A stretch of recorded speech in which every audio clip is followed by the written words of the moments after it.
Good morning and welcome to Breakfast with Ben Thompson and Sally Nugent. Our headlines this morning. In a rare address to the nation, the Queen will thank NHS staff and call on people to show self-discipline and resolve in the face of the coronavirus crisis. As parts of the UK enjoy their hottest weekend in 6 months, police urge people to stick to the stay-at-home rules. The newly elected Labour leader, Sir Keir Starmer, says the government has made serious mistakes over testing and a lack of protective equipment for medical staff. Good morning. Negotiations over footballers' pay reaches deadlock. As Premier League stars are told clubs face £1 billion loss, the Players' Union insists cutting wages would hit the NHS. Good morning. It's a dry Sunday for the bulk of the country with some lengthy sunny spells, accompanied by a brisk southerly wind. I'll have all the details coming up shortly.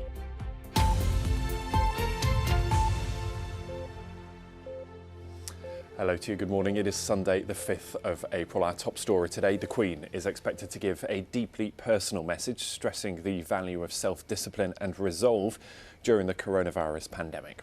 The monarch will make a special address to the nation this evening and will thank frontline NHS staff and care workers while recognising the grief, financial difficulties and enormous changes our country is facing. The royal correspondent Nicholas Witchell reports. Recorded at Windsor Castle on Thursday, the Queen's broadcast will, according to officials, be a deeply personal message which will reflect her experience in other difficult times. Broadcasts such as this by the Queen are rare. They're reserved for moments of particular national significance. Speaking about the situation facing the nation, the Queen will say, "I am speaking to you at what I know is an increasingly challenging time, a time of disruption in the life of our country, a disruption that has brought grief to some, financial difficulties to many, and enormous changes to the daily lives of us all." She will pay tribute to all those on the NHS front line, to care workers and those carrying out essential roles, and recognise the pain already felt by many families, as well as thanking those following the government guidelines by staying at home. She will say, "I hope in the years to come everyone will be able to take pride in how they responded to this challenge. And those who come after us will say that the Britons of this generation were as strong as any, that the attributes of self-discipline, of quiet, good-humoured resolve, and of fellow feeling still characterise this country." It is a message intended both to reassure and to rally the nation's resolve. It will be transmitted at 8 o'clock tonight. Nicholas Witchell, BBC News. Now, stay at home despite the good weather to stop the spread of coronavirus. That is the message from the government this weekend. Ministers say they are concerned that young people in particular may not be taking social distancing measures seriously enough. So far, more than 4,300 people have lost their lives, including a 5-year-old child. Simon Jones reports. The message to stay at home doesn't appear to be getting through to some. The sun was out on Saturday, but these pictures suggest in Richmond in London, so were the people, in numbers.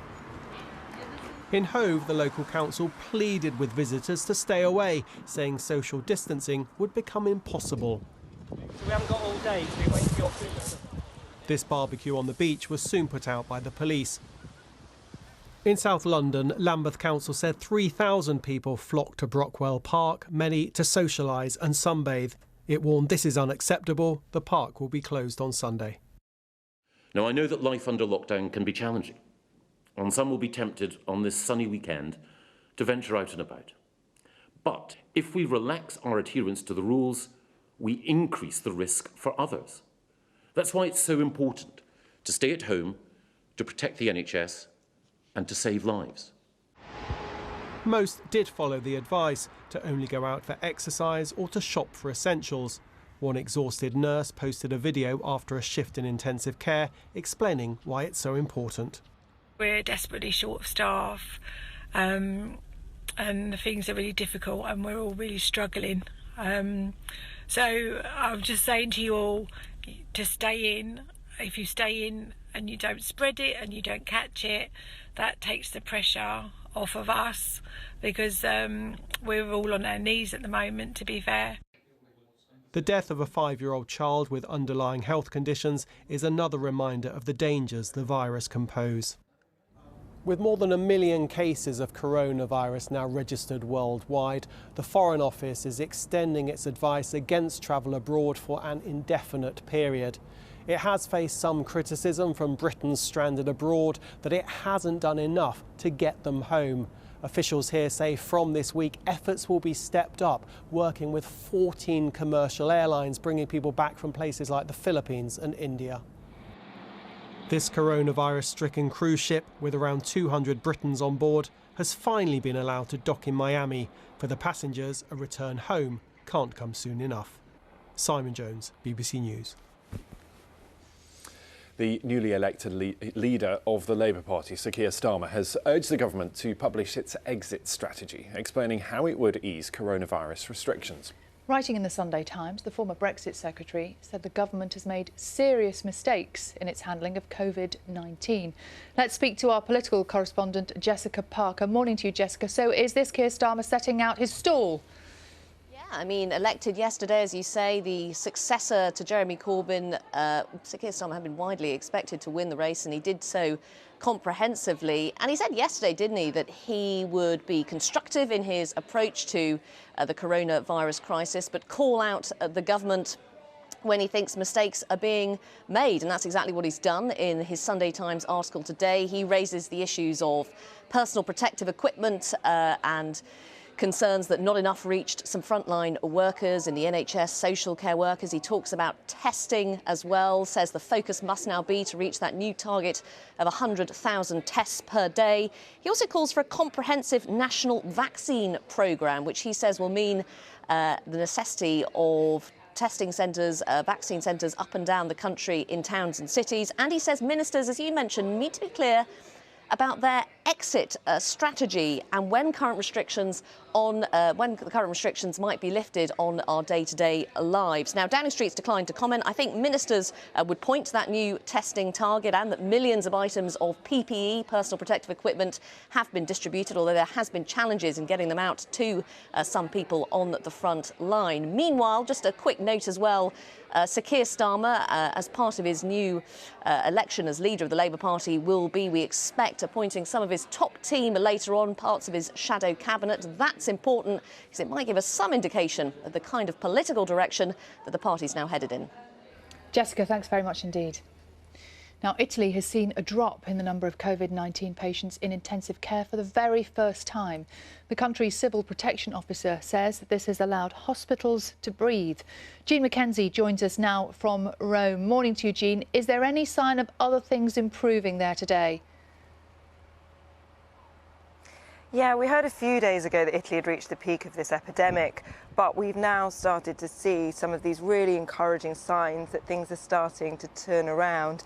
Yesterday, the number of deaths fell, so we actually had fewer deaths here yesterday than we had in the UK, 681. Now, that's the first time deaths have been in the 600s for over a week now. And as you say, the intensive care beds, so hospitals finally starting to see some progress here. We spoke to a doctor in Milan yesterday who said that for the first time, things are feeling manageable, that they have some hope. And Jean, it's Palm Sunday today, of course. Normally a big day in Rome. How is it going to play out today? Yeah, this is an emotional day for Catholics and a big day in the religious calendar here in Rome. And what you'd usually see is thousands of people travel from all across the world for the Pope to hold a mass in the centre of St. Peter's Square. There'll be a big procession with cardinals and bishops. And of course, today is going to look very, very different. The Pope will be giving the mass inside the church before saying a prayer outside the window. But it is all going to be broadcast across the world on TV and on Facebook and YouTube, giving people the opportunity to mark this moment nonetheless. Jean McKenzie in Rome, thank you very much indeed. 630 people have died in a single day in the American state of New York as a result of the coronavirus. That is its biggest one-day jump so far. There have been more than 300,000 cases and 8,000 deaths in the United States in total. New York now accounts for more than 3,500 fatalities. Glasgow Airport is converting one of its car parks into a coronavirus testing facility. The long-stay car park will become a drive-through testing site for frontline NHS workers only. Here's our Scotland correspondent, Alexandra Mackenzie. Glasgow Airport would usually be gearing up for the buzz of the Easter holidays, but these planes are going nowhere. The check-in hall is eerily quiet, and the escalator is transporting no one. But from today, the airport's 17-acre long-stay car park is being transformed into a coronavirus testing facility. It's one of a series of measures around the UK to increase the number of people being tested for COVID-19. The Secretary of State for Scotland, Alistair Jack, who himself developed mild symptoms, said it will keep our frontline NHS staff doing the jobs they are trained to do, allowing those who do not have the disease to go back to work and treat those who are most in need of care. We are increasing NHS Scotland's current capacity of 1,900 tests a day to at least 3,500 tests a day by the end of this month at the latest. At Glasgow Airport, those being asked to provide swab samples will need an appointment, and the centre is not open to members of the public. Alexandra Mackenzie, BBC News, Glasgow.